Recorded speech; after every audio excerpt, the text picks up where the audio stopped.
right, good evening, everyone. As you join in, if you could please make sure that you're on mute so that we're going to be able to hear the candidates speak. Let me make sure I got everybody here. Hold on. I still hear chiming. People are trickling in. All right. Well, thank you, everybody, for joining this evening. Sorry, we are a few minutes late. I wanted to just start off to let you know, unfortunately, Hector Tavares sends his apologies, but he's unable to make it this evening. But we have Tim and Carolyn here with us.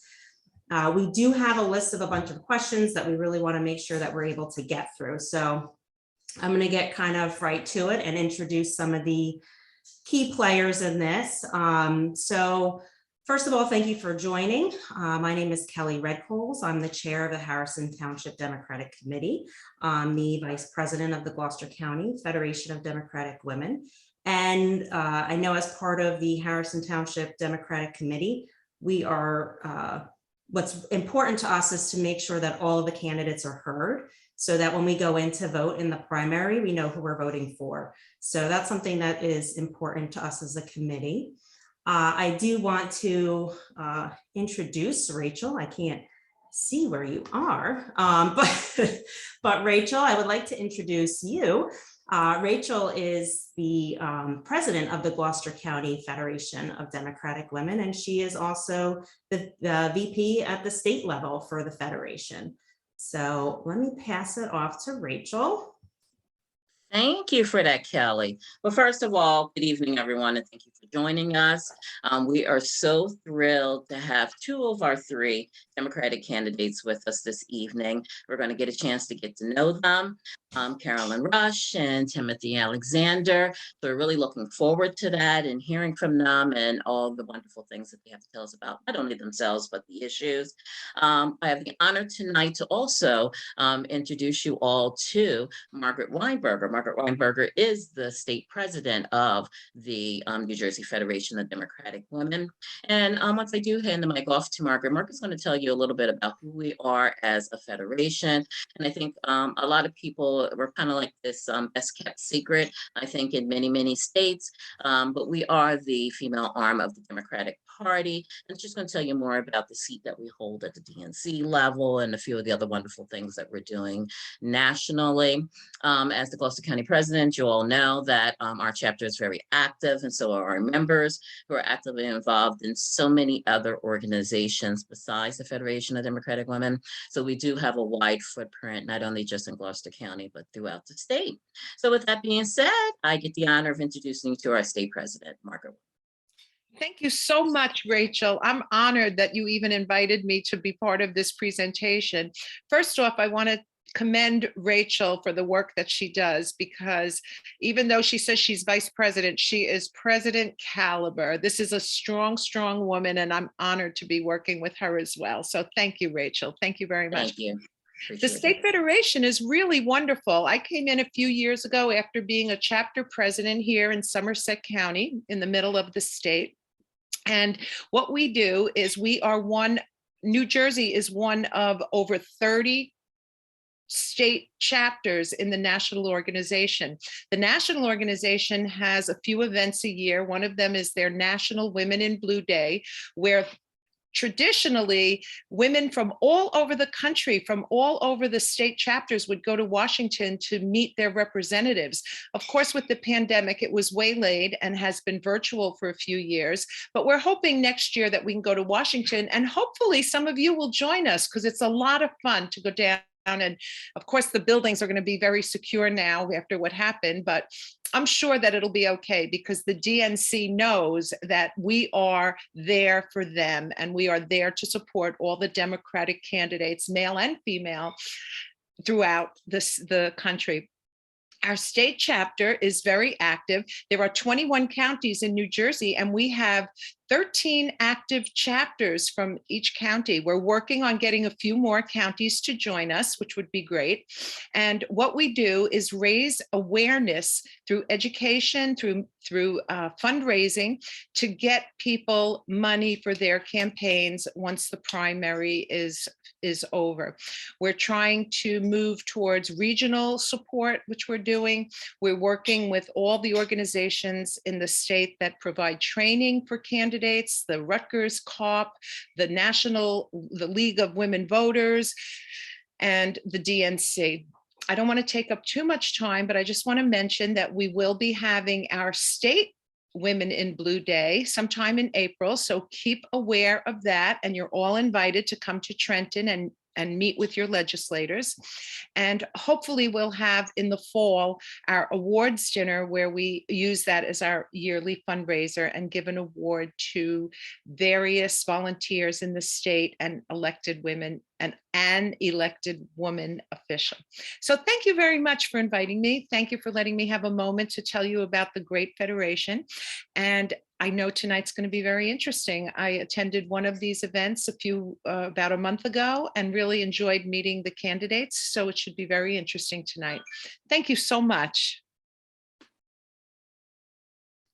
Great. Thank you, Margaret. I appreciate you sharing that information with everybody. And I'm sure there's other people from the state chapter of the Federation on. I know we have a bunch of people from the Federation and the Harrison Township Democratic Committee on. I saw Tracy and Linda and Michelle and and Sharon, and there's probably others that popped in, but I just did admit all and I didn't see everybody that popped in. So I appreciate everybody tuning in. Everyone else who's maybe not part of one of our committees, but is joining us, because like I said, I think it's really important to hear from our candidates who's going up against Jeff Van Drew. We are excited about having the possibility of electing somebody else into CD2. So I appreciate, again, Carolyn and Tim, your time tonight. So I think, unless, Rachel, do you want to add anything else before they do their introductions, or? No, I just want to do a quick shout out to our Gloucester County Board and membership that's in attendance tonight. Thank you all for joining us. So I see Jennifer, I see Linda, and I apologize, I don't see everybody on screen, but I feel like I'm missing somebody. Michelle, Rachel, Barbara, I know they're all out there in cyber world. So thank you all for joining us this evening, and we're going to begin our night. Yes. I will start off with our first question. And we're going to do introductions first, Rach. We're going to, right, Cal. 3 minutes each. Go ahead. So I did draw names out of a hat. Some of it's not going to necessarily matter now. We're going to just go back and forth. But for the introductions, we have Carolyn, you going first. So if you want to take your 3 minutes, and then Tim can follow with his 3 minutes. Again, we apologize if we end up feeling like we're cutting you off, and it's not on purpose. It's just for time's sake to keep things flowing. So go right ahead, Carolyn. Thank you for coming and for your time. Okay, the first thing I want to do is thank everybody that's participating in the Zoom tonight. I appreciate you taking the time out of your busy schedules to let us introduce ourselves to you and share with you what our platforms are. I also want to do a shout out to Kelly and the Harrison Township Dems Club for organizing this, with the big shout out also to the New Jersey Federation and the Gloucester County Federation of Democratic Women. We need more women at the table, so I'm glad there's a bunch of you here organizing this and helping us to move forward. I have a mission, and my mission is to go to DC as a bridge builder and a problem solver, to break through the gridlock and work with other congressional representatives to pass meaningful bipartisan legislation that will lead to an economy that works better for the middle class, that will curb the long denied effects of climate change, and that will deal with longstanding issues of inequality in the area of voting rights, women's rights, LGBTQ rights, and systemic racism. So my background, I am a lifelong resident of Southern New Jersey. I am currently a resident of Sea Isle City. I am the mother of 5 children, 5 grown children with 6 grandchildren. My background is in engineering. I got my degree many years ago from Montclair State University in computer science. I spent my entire career in the engineering field. In the early part of my career, I worked for the company. I was one of the first employees of a company that put Easy Pass on all the roadways in New Jersey, as well as several other states. And in that capacity, I was working with state departments of transportation, NJDOT here, FDOT in Florida, Caltrans out in California. I moved on eventually to work for Lockheed Martin, which is in the defense industry. So in that capacity, I have been working on federal government contracts. My primary customer has been the US Navy. I work on Aegis contracts. I've also worked on some Coast Guard and some Department of Defense contracts as well. I have a government issued classified security clearance. My years of engineering have been spent in both software engineering, systems engineering, and engineering management. It is my strong belief that my personal values and professional skill sets, a combination of clear-eyed analytics and collaborative problem solving, make me uniquely qualified to serve a real purpose in Congress.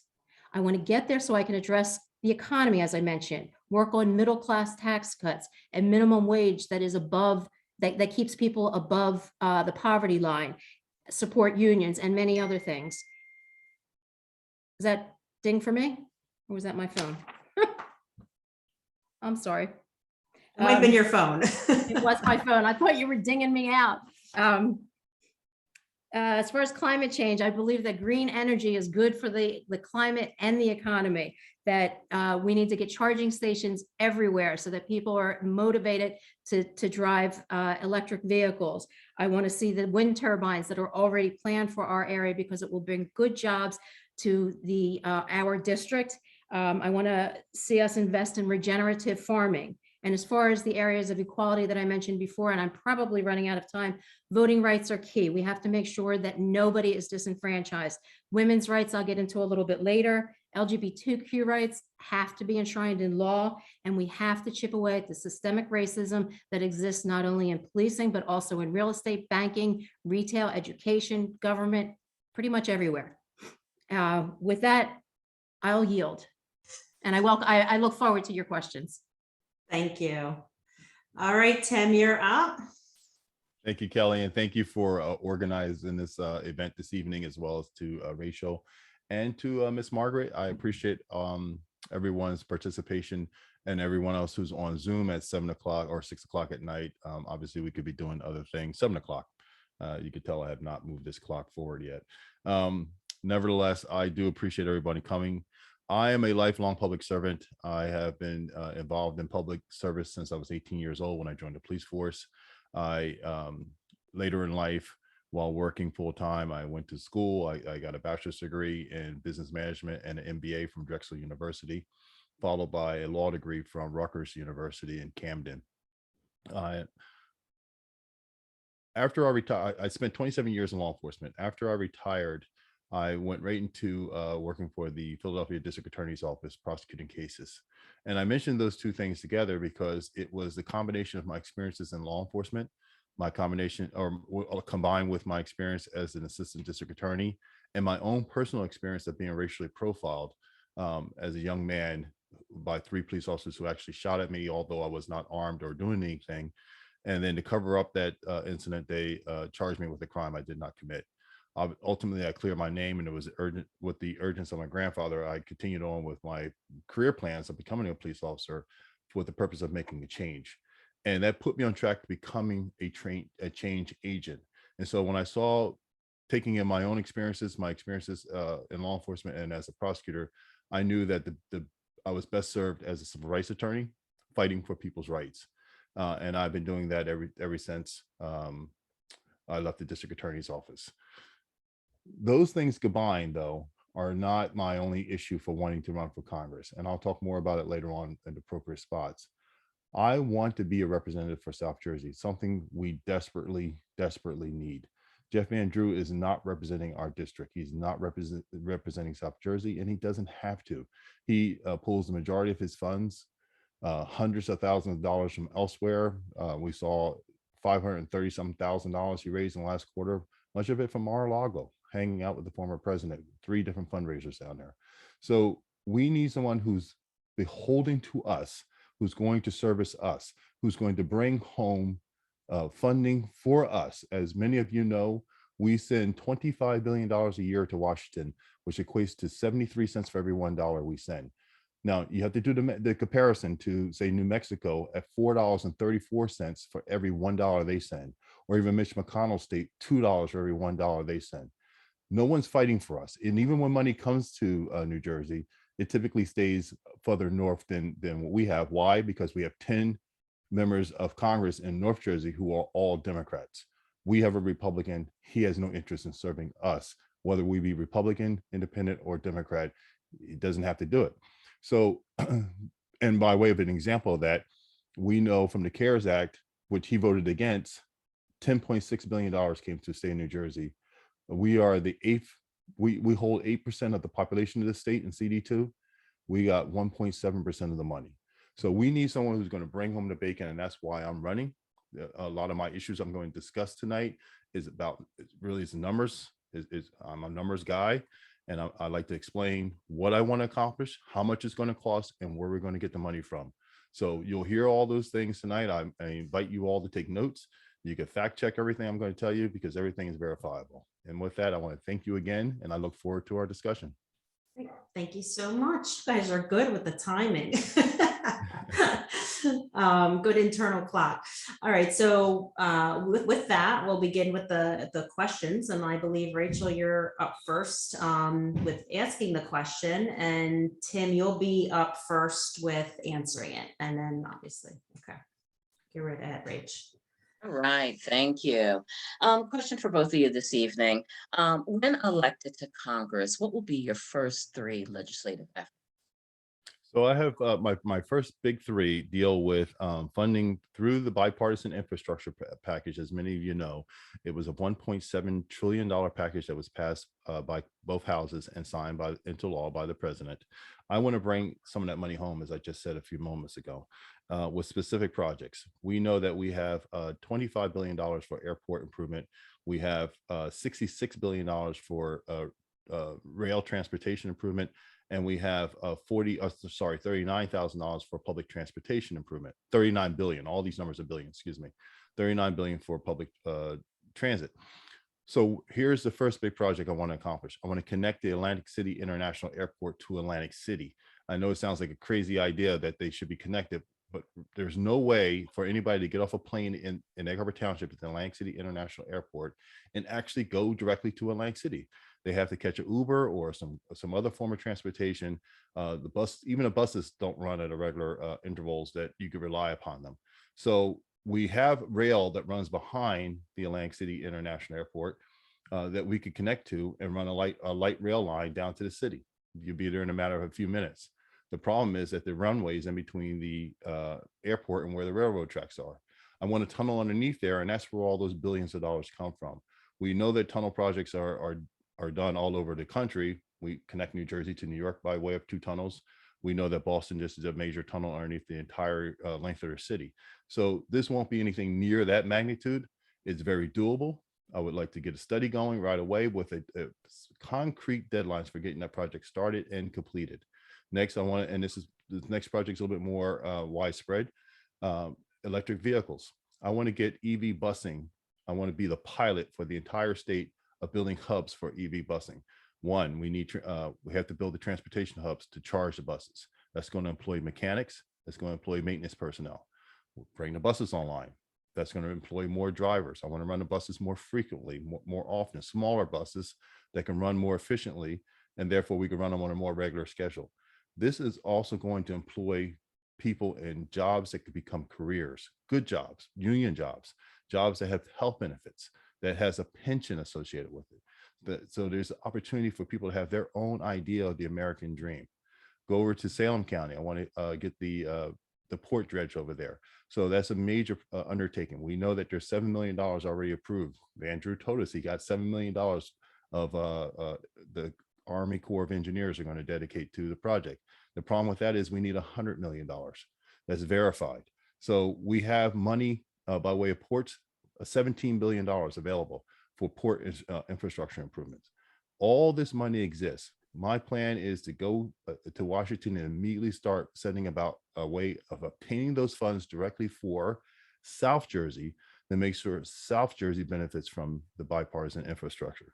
The next big package or plan I have is to dramatically retrain law enforcement in this country. Now, as a member of Congress, I cannot in any way, shape, or form say, here's a law and all local law enforcement officers have to abide by it. That's not going to happen. We have to do it through incentives. So I have already written a comprehensive retraining program. And there's a lot of big pieces in there, but one of the biggest and the one I'm most proudest of deals with making sure that new police officers obtain or do community service in the towns that they want to serve before becoming police officers, before getting the power of the badge and the gun. They have to demonstrate a real connection to that town by actually volunteering their time for a year. Now, I'm not talking about 40 hours a week. I'm talking about a few hours a week, but showing that they're willing to get out and learn the people before they become police officers. That's going to form a connection to the people that they are servicing, not policing. That is the mentality that we have to change. We change it through attrition, through training the new people, making sure that they understand. Other components of that, independent to law enforcement, having a mental health and a drug addiction response team that will go on those calls, not law enforcement. Plain and simple. That you need to have people who know what they're doing, how to de-escalate situations. If it's a violent situation, we have the police stand by. But absent that, have the professionals on the ground who know what they're doing, know how to talk down individuals who are going through a mental health crisis, know how to recognize it, first of all, and then talk it down. And the same with drug addiction. So just like you see, if you have Atlantic Care, that's your paramedics in your town, they have EMTs, they have paramedic teams that go out to the more critical calls. I want to have mental health and drug addiction response team go to those type calls ahead of law enforcement, barring clear safety issues. And of course, have direct conversation or connection so that they can communicate with the police via radio if they need them to respond because the person is threatening someone's life. That being said, I believe that is a way that we cut down on some of the tragic incidents that we see all across this country. We've been very fortunate in New Jersey. We went over your time. I hate to cut you off, but I was going to give Carolyn extra time anyway, but I don't want it to keep being too extra. Then I'll close by saying I also have a plan for my third thing would be dealing with the VA issues and veteran health. And perhaps I could work it in somewhere else. I'm sorry about going over my time. That's okay. I know once you get going, it's hard, but you'll have whatever it was, like 5 minutes or so, Carolyn, making sure you have time to fit it in. All right. Thanks. Oh, just unmute yourself, Carolyn, and then I think you should be able to. Okay. Yeah, I think I'm good. So I have many more than 3, but if I have to pick 3, I will. I passed on a few that I'm going to be talking about later. So these are not necessarily the 3 top, but they're 3 that aren't going to be addressed by some of the other questions. So the first 2 I'll just mention briefly because the third one I want to spend a little bit of time on, and they're not in any particular order, but I'll come back to the first 2 if I have time. So the first one is I want to focus on common sense gun legislation. It has been way too long since Congress has done anything about it. And I think that we need to keep pushing it. We need to get it back on the table. And I'll talk about what the pieces are that I'd like to see in that legislation. Women's issues I want to deal with as well. But the one that I think requires a little bit more discussion is something that's entirely new, but something that I think is very important. A couple of years ago, if you remember, there was a new branch of the military created, and it's called Space Force. I'd like to see yet another branch of the military created as well. This would be for cybersecurity. A lot of times when you hear anybody talking about cybersecurity, they talk about cyber warfare. And if you really think about it, it's one of our greatest vulnerabilities. If another country like Russia wanted to do damage to us, they could do much more damage by doing a cyber attack than by dropping bombs on us. So our military, we've got so many branches of the military already. We've got Army, Navy, Air Force, Space Force. We've also got the Marine Corps, Coast Guard. Cybersecurity right now is buried under the Department of Homeland Security. And I don't think it is at a high enough level to deal with the threat that we currently have. Somebody could come through a cyber attack and take out our entire electrical grid. They could bring us to our knees. They could take out our satellites. They could take out, so many different like corporations they could hack into. There are so many vulnerabilities that we have that a cyber attack, which everybody refers to as cyber warfare, I think that is the most vulnerable area that we have in this country. And I would like to see legislation passed to create a branch of the military that the sole purpose is to protect our country against cyber warfare. I think it is a big enough issue to us that we need to have it at a level that is co-equal with the other branches of the military. So that would be one piece of legislation that I would introduce to create a new branch of the military. If we go back to the common sense gun laws, the things that I would introduce would not violate the Second Amendment. They would be things like the assault weapons ban that was in place years ago. I want to see it back. I can't really define in any real discrete terms what an assault weapon is, but something that's high capacity and automatic fire. The same types of weapons that were banned previously. There's no good reason for them to be on the street. If we want to make them available to people for recreational shooting, they can be at shooting ranges, but not to be released from the shooting ranges, not to go out into the public. They should not be in the public domain. I'd like to see universal background checks and red flag laws. I'll just move on next to the women's issues. For one, I'd like to see our reproductive rights protected. This is one of my highest priorities as far as legislation is concerned. There should be no forced pregnancy. No woman should be forced to carry a pregnancy to term if it is not of her choosing. I would like to see easy and cheap, possibly free birth control, so we can eliminate to the greatest extent possible the need for an abortion. But if a woman finds herself in the place where she needs one, it has to be available to her. I would like to see pay equity. I want to see enforcement of the Lilly Ledbetter Act and passage of the Paycheck Fairness Act, which is before Congress right now. So I would work with those in Congress to move that along. I also want to see legislation that will help women secure their place in the workforce. We know that women do not have the same luxuries as men to a large extent. And when they leave the workforce to start a family, there's what you call the motherhood penalty. It's not fair. We need to abolish it. A couple of the things that can be done to help women establish their rightful place in the workforce is to pass universal pre-K so that she can go to work knowing that her children are being taken care of. Childcare subsidies for people that have younger children that are not ready for pre-K. I'd like to see elder care because we know now that so many women are taking care of their elderly parents. If they want to stay in the workforce, we need elder care so that they are not prevented from going to work because they have to stay home to take care of an elderly parent. And I'd like to see paid family leave once and for all on a national level. So there are a number of issues that pertain to women's rights that I would make a high legislative priority.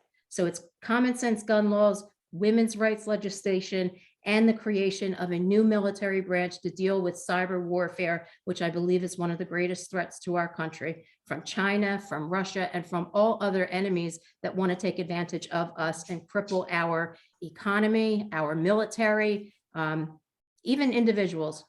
You know, cyber warfare is to a point where they can hack into your personal computer, hold it for ransom, and then you have to pay to get your own stuff back. I want our government to protect us as individuals, corporations, and everything else. So those would be my 3 legislative initiatives that are not discussed as a result of other questions. Right, yeah.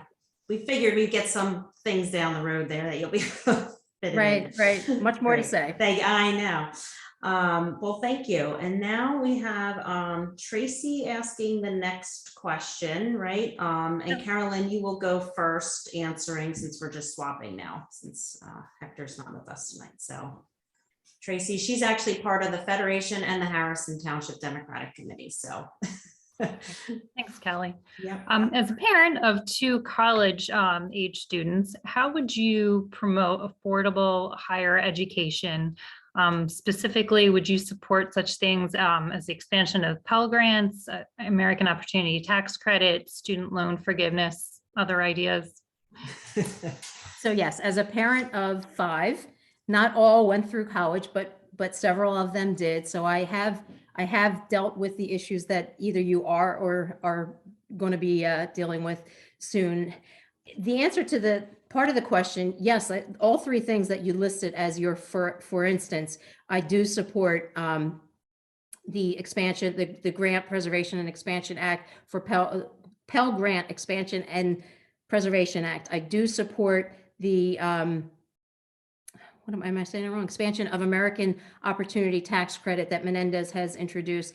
And I support student loan forgiveness for qualified individuals. I do not support it across the board. I think that there are many students who can afford to pay their student debt and they should not have it paid for them. But some people rightfully have paid the price, have taken on the debt, and still can't make a good enough living to keep themselves above the poverty line. So those people, there should be standards that they have to meet, and then they should have forgiveness of their loans.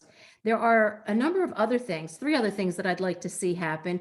One, I believe that the military does a great job helping the members of the military receive education, but I don't know if it is widely publicized. So I'd like to see a publicity campaign launched to help the members of the military take advantage of all of the education assistance that is available to them.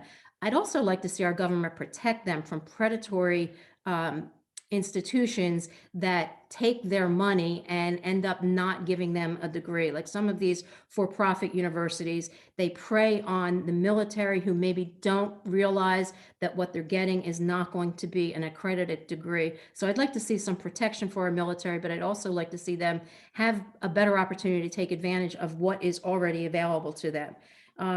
The other thing I'd like to see is an end to preferential treatment of children and grandchildren of alumni.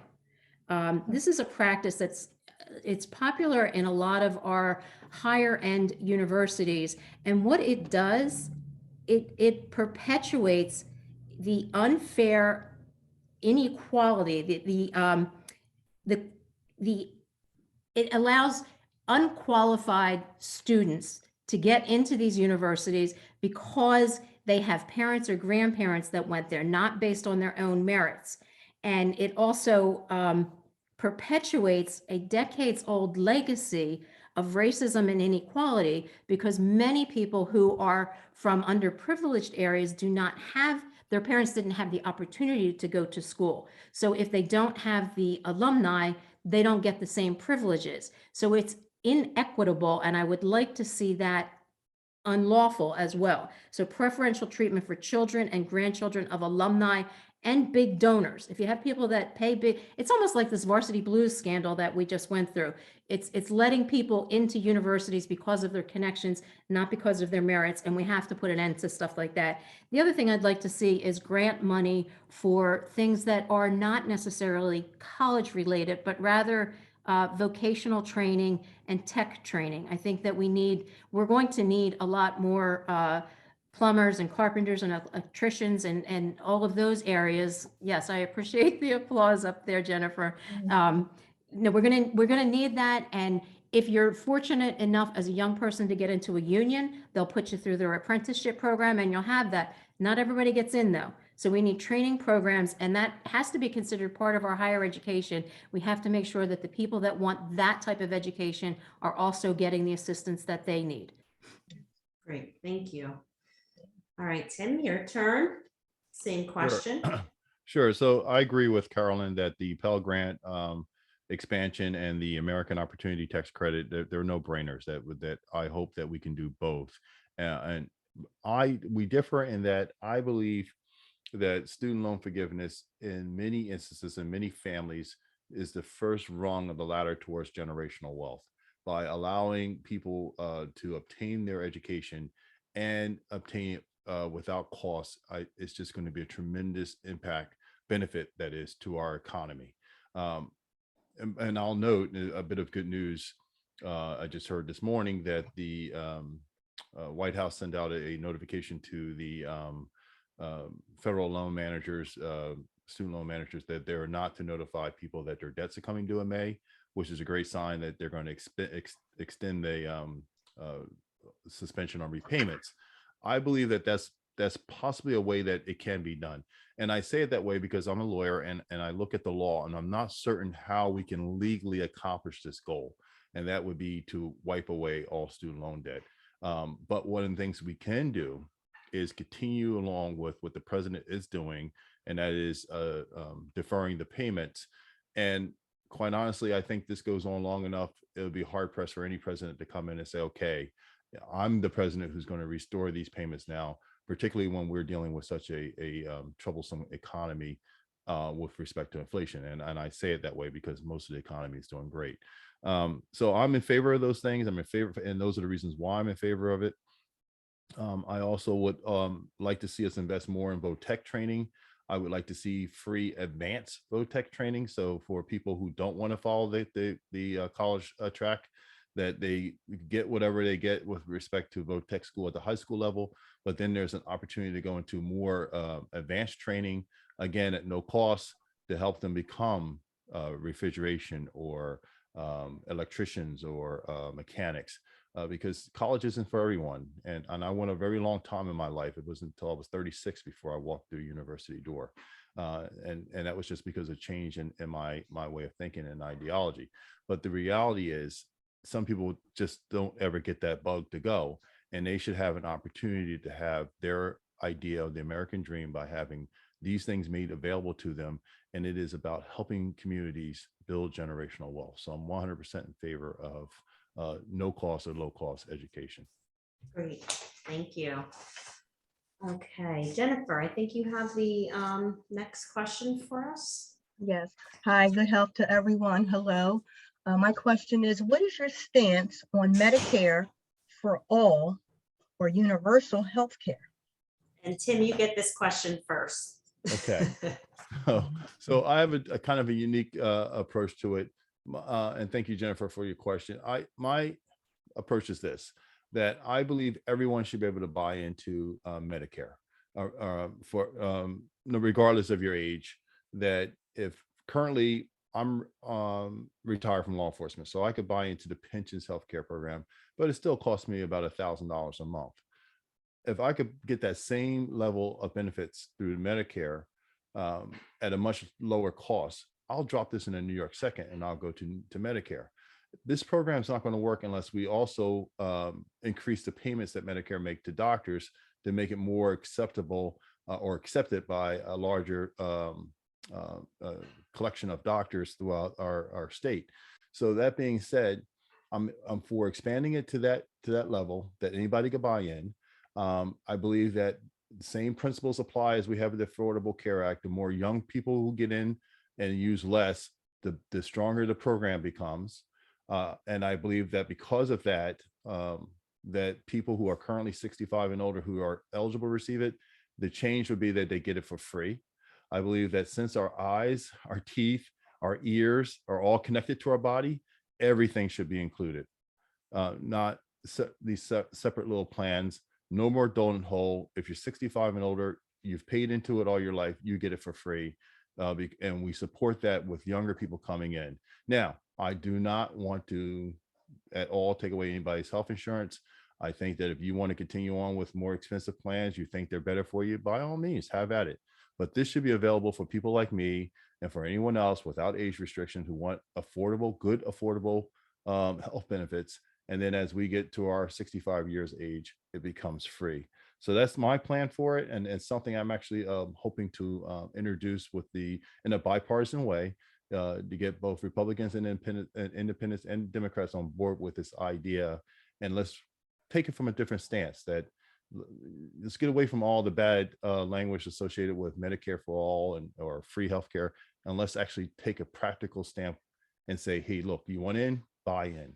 And we're going to do it in a much, much cheaper way. And by the way, We're also going to allow Medicare to negotiate prescription drug prices to bring those costs down as well. Thank you. All right, Thank you. Carolyn, you're up. All right, so I don't want to repeat too much of what Tim said, but I do agree with most of it. I just have a little bit more that I can add to it. I do believe that we need to universally cover everybody. So universal health care, regardless of how you accomplish it, is absolutely a necessity. We still have too many people that are uninsured, and we need to figure out a way to get them insured. I would love to see Medicare for all. But I do not think that we will get it through Congress because there's too much resistance to it. There are too many people that are very content with their insurance from their employer, and they will be very resistant, and they will make it known to their legislators that they do not want to be forced to drop their currently supplied health insurance from their employer and go to Medicare. And the only way that you're going to get people in is to incentivize them. And I do believe everybody should be able to buy into Medicare. I'd love to see the cost of Medicare decrease as you get older and be down to nothing, free by the time you're 62. I don't think it's fair that we have to wait till 65 anymore. I hear so many people say the only reason that they're not retiring when they hit like 60, 62 is because they can't afford health care. So we need to make it so that people can enjoy the later years of their life and not be tied to a job that they don't want to do because of health care. The reason that employers provide health insurance, it has to do with the 1942 Stabilization Act. And it's a little bit crazy, but before 1942, employers did not provide health insurance to their employees. It was something that happened as a result of World War II. There was a lot of inflation, and there was a lot of competition for employees, and employers were continuing to raise salaries to attract employees to their businesses. And it was causing problems because as the salaries rose, so did inflation. And the government wanted to stabilize inflation. So they put this law in place called the Stabilization Act. It was in 1942, as I said, and it prohibited employers from raising employment salaries. So to get around that and to still incentivize people to come to their companies, employers started offering healthcare. So it was employer provided healthcare provided to employees because they weren't allowed to give them better salaries. So they'd give them insurance so that they would come work for them. What we need to do is the exact reverse of that. We need to disincentivize employers to provide healthcare. What I'd like to see is the government provide incentive to employers to put that money in their paycheck so that the employees can then use that money to buy into Medicare. That way they're not tied to their employer provided health care any longer. And over time, as more people buy into Medicare because they're getting that money from their employer, there will be less and less resistance to Medicare for all. And as Tim said, the more people, the more younger and healthier people that you can get on Medicare, the better it will become, because it will then have the funds that it needs to take care of the older and the sicker folks that are on Medicare. So to me, it makes sense to incentivize employers in the exact opposite way that law in 1942 was passed to do. And it's really to just get employers out of that business. They never belonged in it to begin with. They are not health insurance people. That's not part of their core business. And it's an obstacle to a universal healthcare system. So I'd like to see us move in that direction and get more people involved with Medicare, leading to a Medicare for all system that would and like Tim said, insurance companies can still exist. People can still buy them as a supplemental to get any additional insurance that they might need. But let's move people over to Medicare for all, make that program bigger and better and able to take care of the indigent that don't have insurance, so that we don't have the problem that I have now with still so many people uninsured. Thank you very much. Rachel, I think you're up with the next question, and Carolyn, you'll go first, and then Tim. Okay. Thank you for that, Kelly. Our actual next question, I'm going to read the question, but I also want to add a little caveat to it, because I guess as somebody who would deal with this every day with my own personal children going out community and an advocate, defunding the police is just not a term that I think is responsible to use now. Moving forward, I think as we're all in a better process. But the next question is, what are your thoughts on defunding the police, police reform, and ending qualified immunity? And I will add to that is really what I want to know is how will you reallocate funds that are currently now going to the police department and better using them to help? Okay, so I'll kind of take them slightly out of order, but I am definitely in favor of ending qualified immunity. Stop, period, end of discussion on that one. I am also, period, end of discussion. I am opposed to defunding police. I think it was a stupid slogan. I understand what the intent was when people came up with it, but it was weaponized and used against the whole Democratic Party. It's unfortunate. And I don't like the slogan or the intent that it was kind of turned into. I know what the real intent was, but it was very much manipulated by the other side. I am in favor of funding police reform. So I'll go through a couple of things. I'm a big supporter of the George Floyd Justice and Policing Act, which is now stalled in Congress. And if I was there, I would be trying to work with the other side to figure out what it is that's causing them to be unwilling to pass it. And I'm sure there are a couple of issues, but we would need to work through and figure out how we can pass at least the good parts and then continue to work on whatever the stumbling block is. But here's a couple of the things that I really do support. National standards for police accreditation. I think that's important at a federal level. I'd also like to see a national registry for police misconduct. And I believe these are pieces of the George Floyd Justice and Policing Act.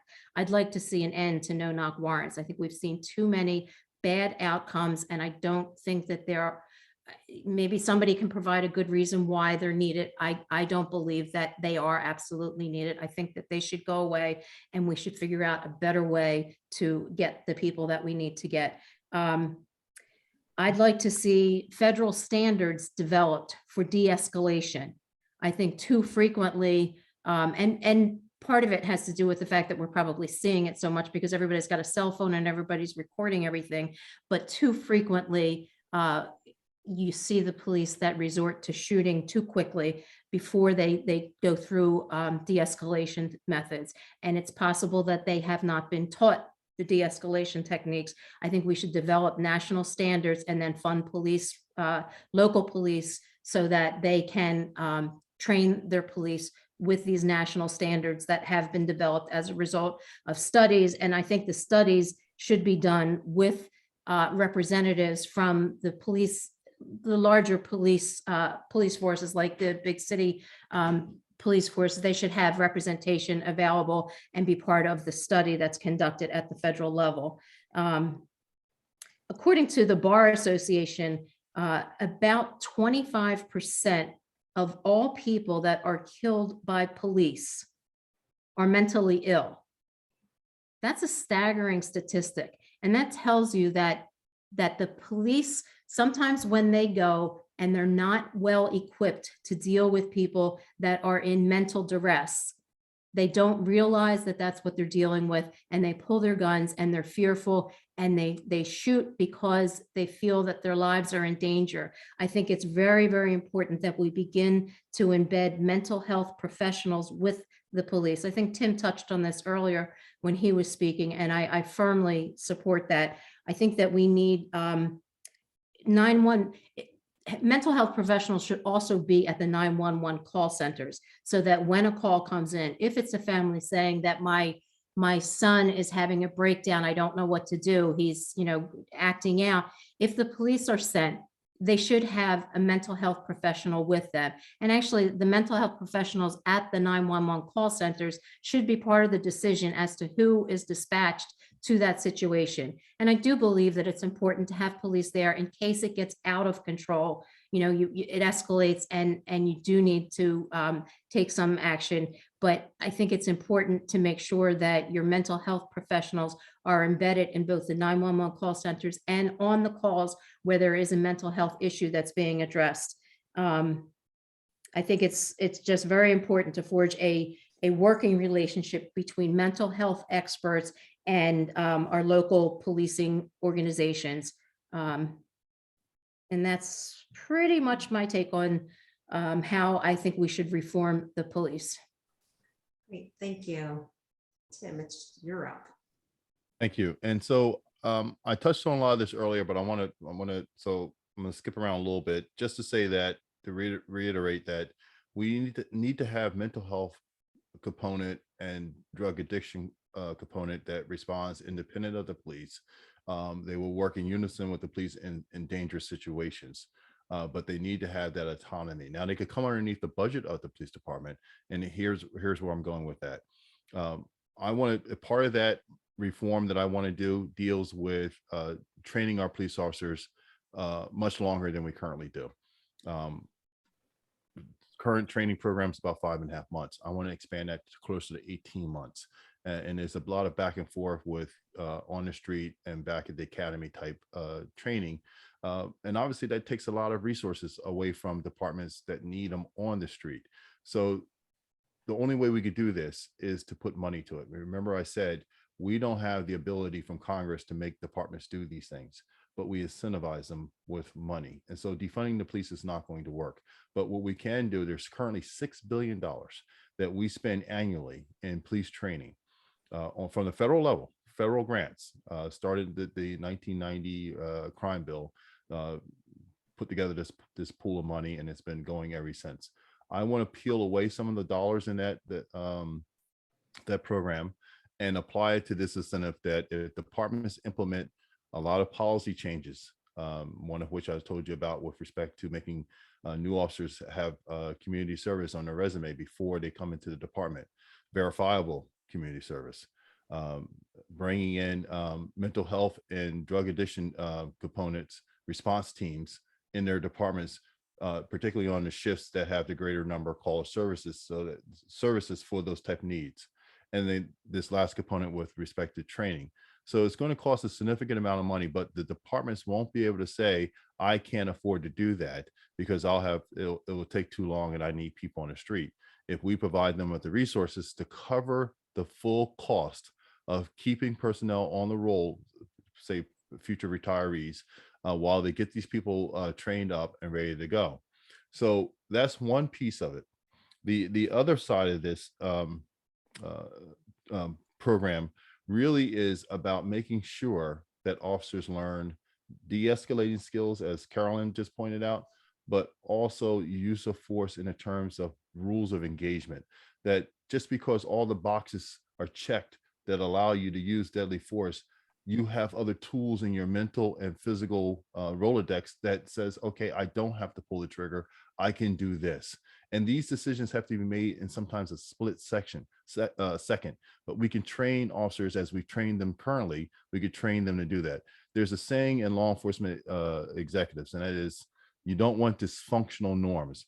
And right now, our country is plagued with this dysfunctional norm that is shoot first and ask questions later. We have to get that out of the system. We get it out through attrition. We get it out through training. And as the new officers come on the street, they bring new ideas and new ways of doing it through the training that we're going to provide. And we're going to make sure we pay for it so that we don't have that pushback. To qualified immunity, it has to go. There is no other profession in this country that has qualified immunity that protects them. Doctors don't have it, lawyers don't have it, airline pilots don't have it, the military doesn't even have it. So you'll hear some pushback about getting rid of qualified immunity. If you get rid of qualified immunity, then you're going to open the floodgates for litigation, and Public Works is going to be sued, and this other entity is going to be sued. And it's not going to happen. Qualified immunity, first of all, doesn't prevent you from being sued. You can be sued. It just prevents the case from going forward after all the evidence is in.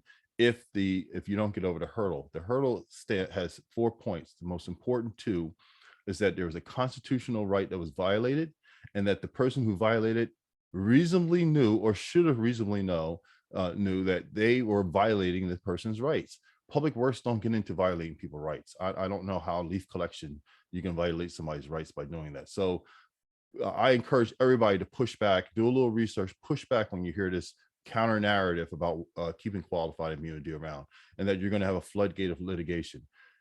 Not happening. And by the way, Washington Post just posted a study that they did, a 10-year study, $1.8 billion in litigation in the last 10 years for police misconduct.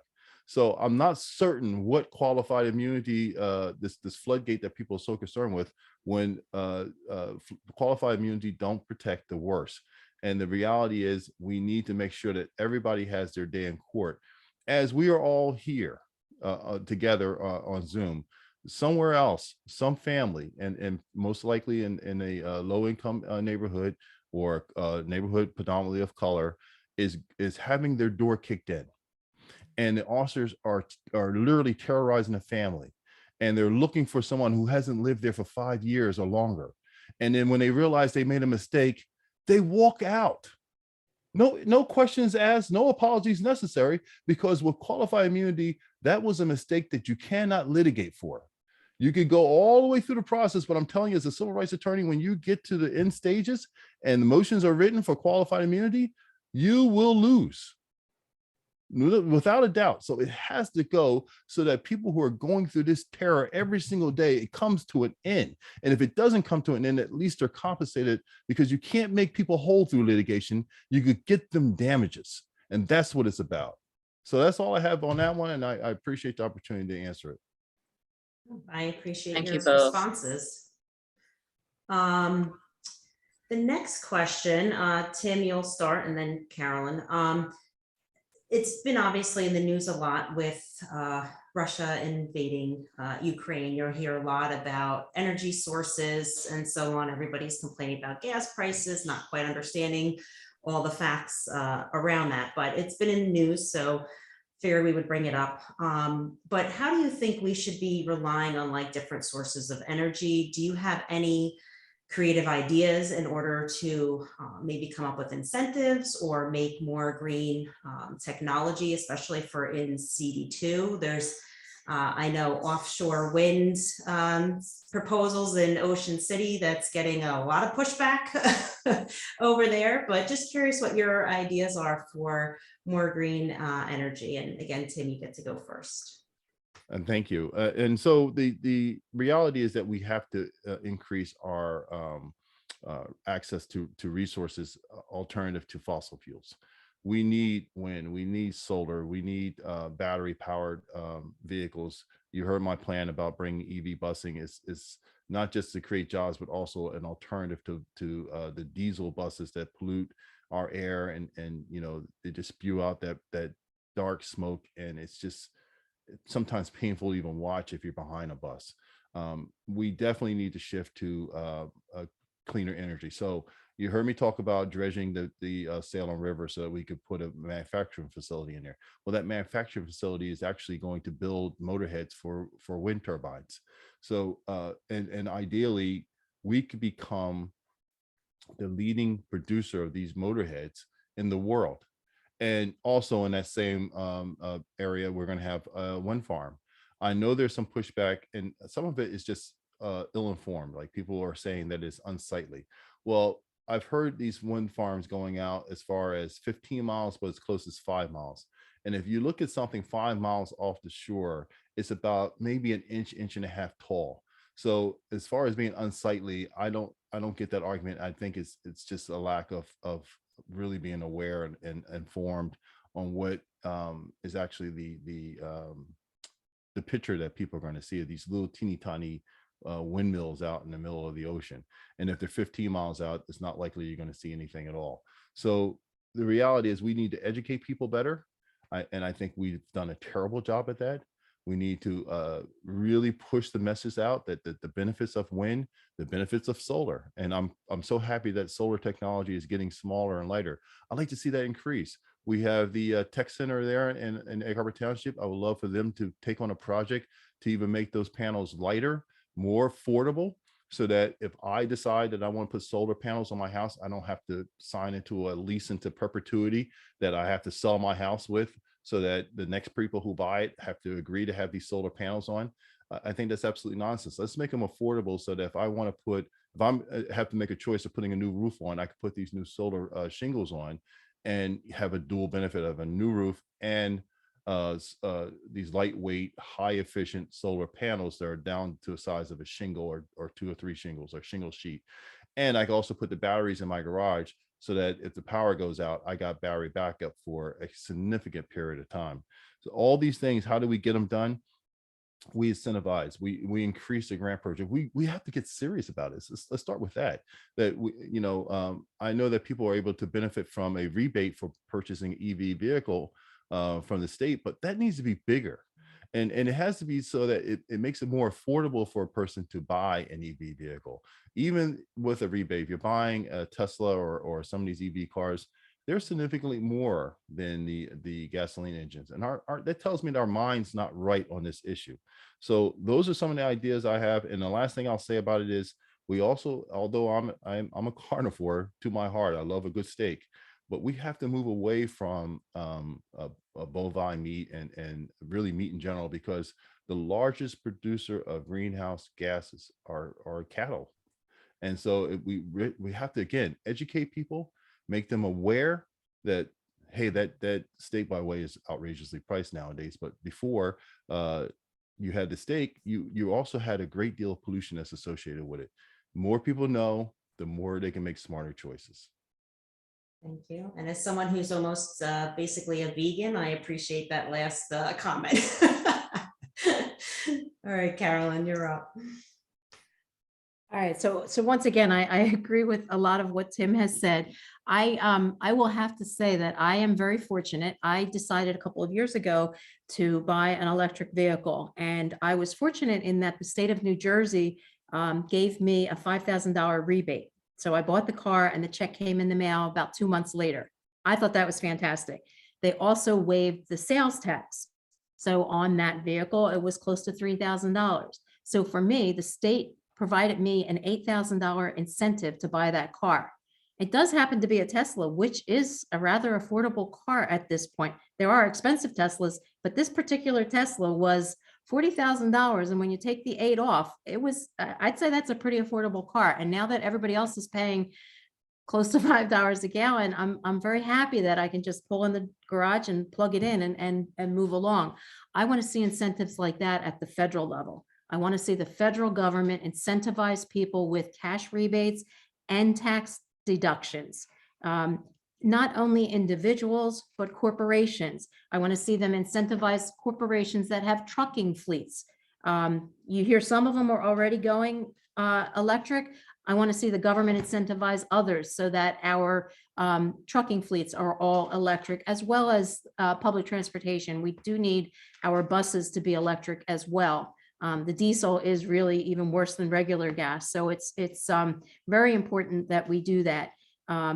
As an early adopter, I'm very happy that I did it. Let's see, what are some of the other ideas that I have? I want to see us,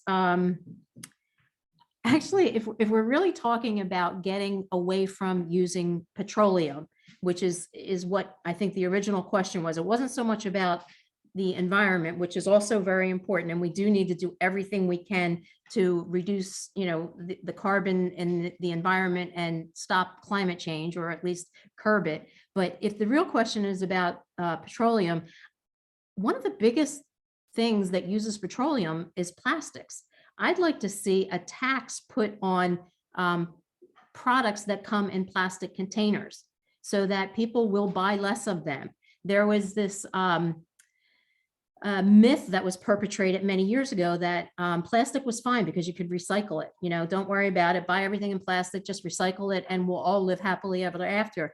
But we all know that that's not what's happening. Most of the stuff that you put in recycling goes to the landfills anyway. Very, very small amount of it gets recycled. So I'd like to see us incentivize companies to stop using plastic. If it's going to cost more to buy something in plastic, I buy my laundry detergent in a cardboard container, and it's in a sheet, and that sheet does my laundry just as well as that big tub of laundry detergent. So I'm very happy that I moved in that direction. There are so many companies that package their products in plastic. I'd like to see the government incentivize them to move away from plastic packaging. I'd also like to see the government invest in research to come up with alternatives to plastic packaging so that companies have something that they can move towards. And one of the other things, we know that one of the biggest users of fuel, and we're probably on the cusp of seeing the prices go way up on air transportation. I mean, we're already seeing at the gas pumps, and you're going to see airfares shooting through the sky.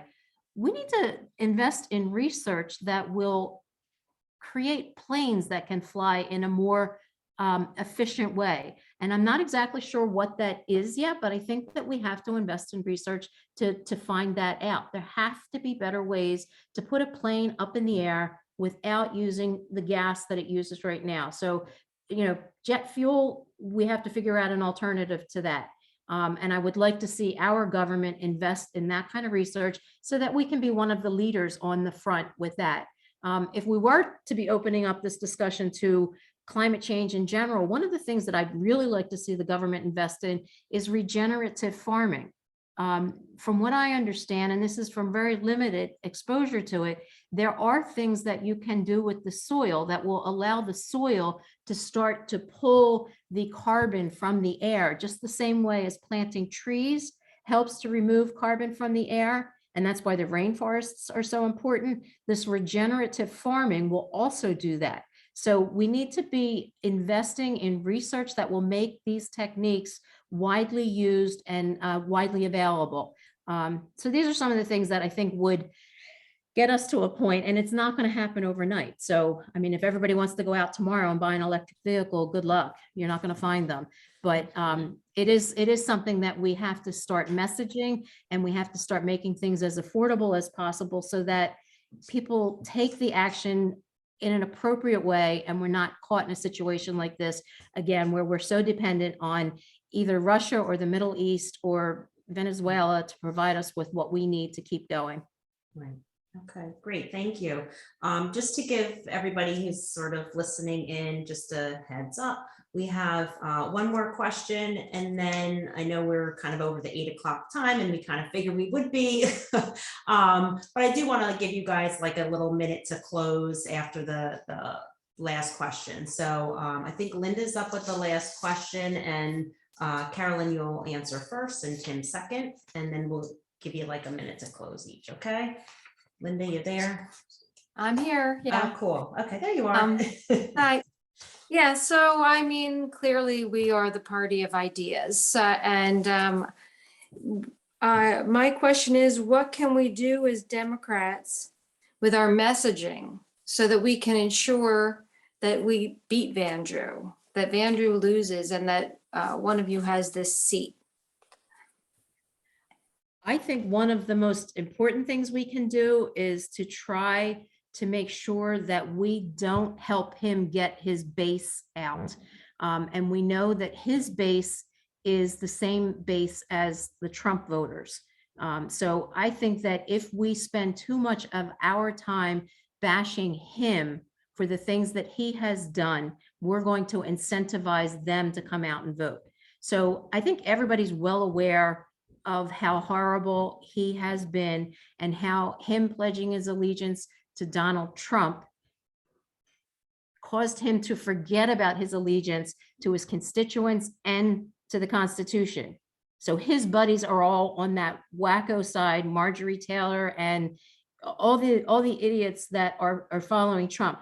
But let's not give the Trump lovers in the 2nd district any reason to get behind him. Let's not do that. So let's avoid the temptation to bash him too much on that front. I'm not saying give him a pass on it, but let's not make that our biggest focus. I think what we really have to do is call him out on the issues. And there are so many issues on which Vandrew has voted against the best interests of the people in our district, whether they're Democrat or Republican. He has voted on the wrong side on so many things. And I have a list of them that I'll kind of tick off. One of them is he voted against the Equality Act, which was intended to help LGBTQ community. In fact, what I understood was that as a Democrat, he either introduced or co-sponsored this legislation, but then after he switched to Republican and it actually came up for a vote in the House, he voted against it. But let me read you his quote. This was directly from him. He said, all Americans, regardless of sexual orientation or gender identity, must be treated equally under the law. Fairness and equality are core American values, and it is time we finally and fully end discrimination against LGBTQ Americans. That was Van Drew talking, and then he voted against the legislation. So we have to call him out on that, because there are gay people that are both Republicans and Democrats. So he has hurt people on both sides. He voted against the George Floyd Justice and Policing Act. And we all know that we need fairness in policing. We need to call him out on that. He voted against the Marijuana Opportunity Reinvestment and Expungement Act. And that's an act that will remove marijuana from the list of scheduled substances under the Controlled Substances Act and eliminate criminal penalties for individuals who manufacture, distribute, and possess marijuana. It's time that we make marijuana legal. I don't smoke marijuana, but I don't think it's our government's place to tell anybody that lives in a state where it's already legal that they can't do it either. So we need to call out the fact that he voted against that, because I think there's enough Republicans and Democrats who will take offense at that. He voted against the certification of our president. I think that's ridiculous, and we need to call him out on that.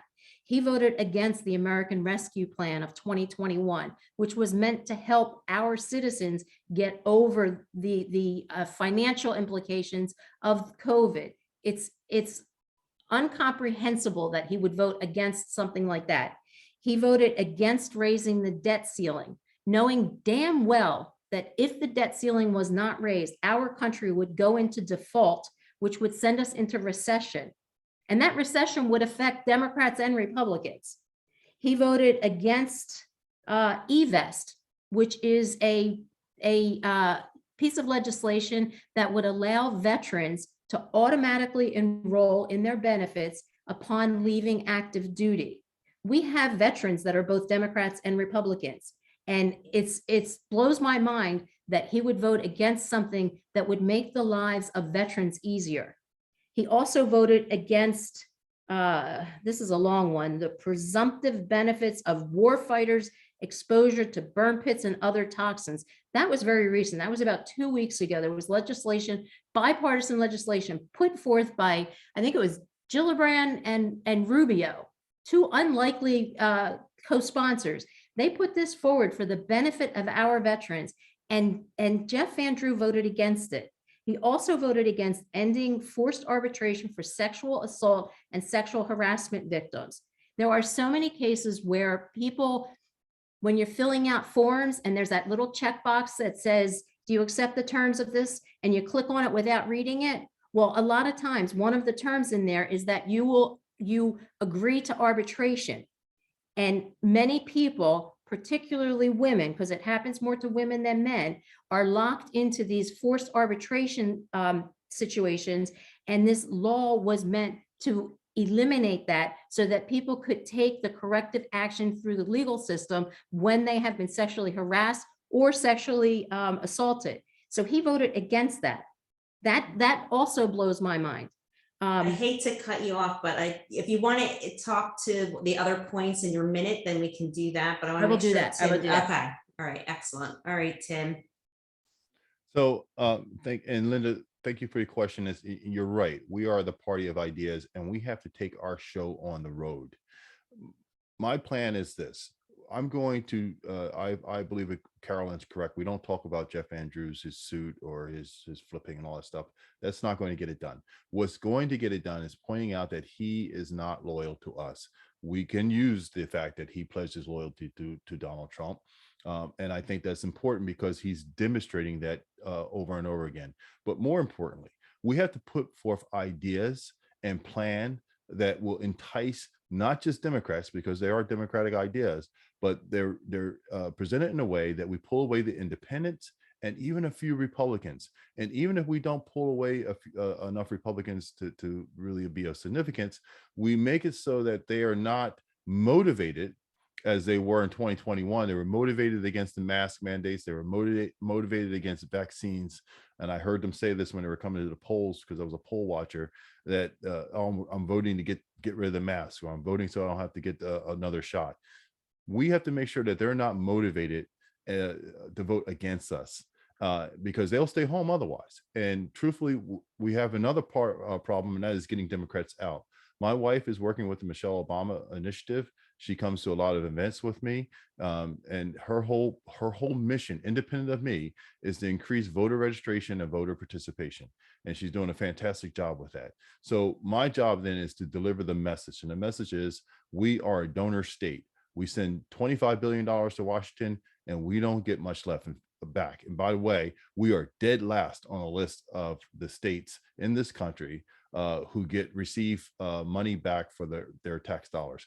And when the money does come back, we tell the people, we point out to them that the money stays up north, and we point out that we don't get a discount for paying taxes south of Trenton.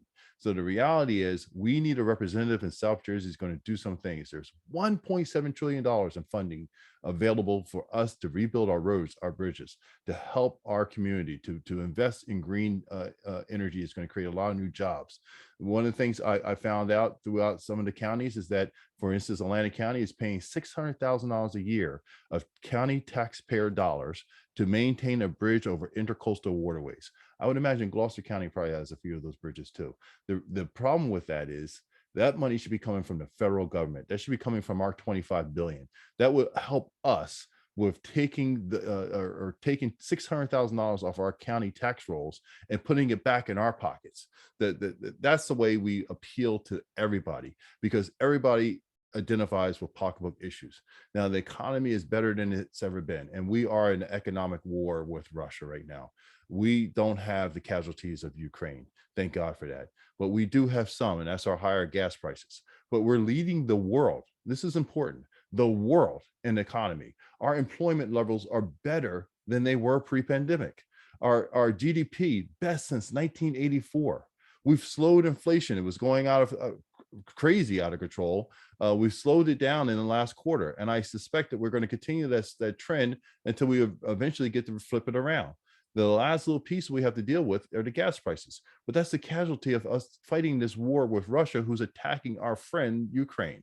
So if we're paying that penalty, let's explain it to people that this is our price for participating in a war. Let's rally together and support in unified front against the tyranny of Russia. So if we got to pay a little bit more because of gas prices, so be it, as long as we're hurting them. Right now, today, they are 10 years away from recovering because of the economic damage that we're doing to them. And we will continue to do as long as they continue to escalate. So we talk about these issues. We pull the independents along with the Democrats. We get the Democrats out, and that's how we send Van Drew packing. That's my plan. And that's how I hope to get the opportunity to execute it by winning this primary. But when we do, that's immediately what we're going to set about accomplishing. So thank you for that question. It's a great one. Thank you. Yes, I think we all want to send him packing. I'll be nice though. I won't mention anything else. So with that, since we're past the 8 o'clock hour, I do want to give you guys just a minute or so. So sorry again if I end up cutting you off. I hate doing that. But just to wrap up, any final thoughts or anything that you didn't get a chance to say but want to share with everybody while we're still on. And I guess Tim, why don't you go first? Okay, so I just want to, I pretty much gave you my closing comments with my last response, but I do want to circle back to my top 3 initiatives. I did get a chance to talk to you about veteran issues. It's near and dear to me, to make sure that we help our aging veterans and our wounded warriors. One of the plans I hope to immediately tackle is allowing vets to utilize their VA card to access any health care that they want, not just VA hospitals or clinics. And 2, to help, because we have certain ailments that your average hospital can't deal with, such as the burning tar pits that Carolyn talked about, as well as for our aging vets, Agent Orange from Vietnam. I want to make sure that we have a regional VA hospital. Folks, I'm not talking about a brick and mortar project, because it probably won't get done in my lifetime. But if we could find a hospital in CD2 that we can that's been shuttered, and we can retrofit and modernize and bring in a staff to make it our regional CD2 hospital for our vets, that's the way to go. currently they have to either go to Pennsylvania or Delaware or East Orange for treatment. That can't be. We have to bring it home for our vets. I also want to make sure, and the last thing I said, I'm hitting the minute, is that I want to tackle, make sure that our LGBTQ community is protected. They are discriminated against in housing and in employment and in healthcare. Trans healthcare is being denied daily, and I want to fix that. We could address that on the federal level and make it so for everybody. With that, I want to thank everybody for having me here tonight. I apologize if I got a little bit too intense, but some of these issues really do hit home, and is why I decided to run for Congress. So thank you very much. Perfect. Thank you. Carolyn? Well, part of the reason that I decided to run was because I was incentivized or motivated when I went to one of the marches in DC, and there were members of Emily's List there, and they were talking to the crowd of protesters saying, don't just come here and complain about what you don't like, because it was right after Donald Trump had been elected. But they were saying, rather than do that, be the change that you want to see. And what they were telling us was to seek elected office so that you could make a change. That's really what got me thinking about this. And the more I started getting frustrated with the lack of any progress in DC, the more I thought, I think I have the talents to go and bring people together. And that's the main thing that I want to be able to do, is bring people together to pass meaningful legislation. It's important that we get the money that's coming to us from the infrastructure deal and work with our state government to make sure that it's allocated properly. And I will fight tooth and nail to make sure that the part that belongs to South Jersey comes to South Jersey, but it is really the state government, the senators, the governor, that are going to decide how they spend the money that's allocated for the state of New Jersey. I will work with them, and I will fight to get our fair share, because like Tim, I agree that South Jersey does get shortchanged. We need to make sure that that doesn't continue to happen. One of the things that I will promise, I really enjoy meeting with people in the district. I've enjoyed campaigning so far because I've gotten an opportunity to meet a lot of people and really get a lot of great ideas. I even get great ideas when I call people with my fundraising calls.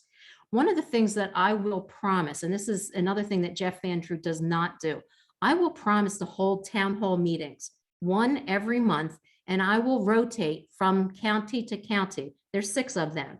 So twice a year, I'll hit your county.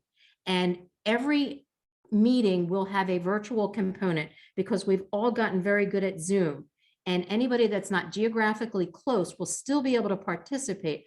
I want to hear from the constituents of the 2nd District what it is that they want me to accomplish. I don't want to presume that I know everything. So I want your ideas. I want to be able to take them with me back to DC and implement them in law.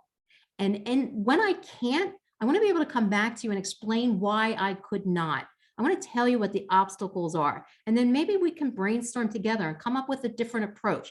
But regardless, it has to be a collaborative effort. And that's what I look forward to doing. So it's something that Jeff Van Drew has not done at all. And I think that's terrible. That's one of the things that I will keep talking about on the campaign trail. And the other thing that I didn't get to say about the Jeff Van Drew situation, how we're going to get our messaging right, I think we have to take credit for the things that we have done right. And we have, over the last year, done such a wonderful job rebounding from COVID. And it's unfortunate that the inflation that we're dealing with is causing people to think that our economy is bad, because that's not the truth of the matter. So we need to get the message out there that our president and our legislators that are there right now have done a wonderful job. And we have to provide that proof by reiterating the things that they have done right and taking ownership. If there are things that they have done that were not the greatest, like our exit from Afghanistan was not the greatest, own it. Talk about what you may have done differently. Don't give them the upper hand in putting you down for the things that our party may have done that were not the best. But our messaging has to be such that we remind people that we are the party of ideas, that we are the party of the people, and that we will be inclusive and work every day to bring results, and especially to the people of the 2nd District. So thank you very much for having us tonight. It's a shame that Hector couldn't join us, but it was nice that Tim and I had an opportunity to meet with all of you and share our ideas. I appreciate the time that you spent, the questions that you came up with.